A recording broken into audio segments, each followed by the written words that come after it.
end of the day, I'm a nerd. I like talking about nerdy things, and I can get really passionate about having those conversations, digging into it and getting in the weeds. Nerds like me know that feeling of like looking across the table and noticing that person's eyes glaze over and go, oh, wait, actually, let's step back a little bit. Let's ask some Yeah. questions.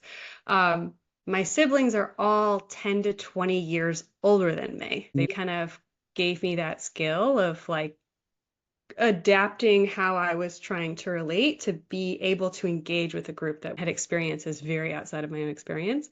Yeah. And then later on in life, I think in the workplace, I'd often find myself kind of straddling hats. So I would find myself having to do business with engineers, but talking about business in the language of an engineer Mm, and identifying the concepts that they would like and thinking through like the sure.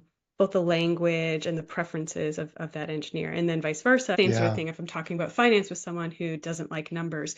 So that kind of translator role is, I think, very core to who I am, and I think Mm, it's so much so part of who I am that I don't notice. I'm just kind of being there in that moment and doing the yeah. thing. And sometimes I only really notice it when I realize it's not going right, where I realize like, oh crap, I'm using the too many of the wrong words here and they're not with me anymore, and I need to reassess and remember like where Yeah. they're coming at it from.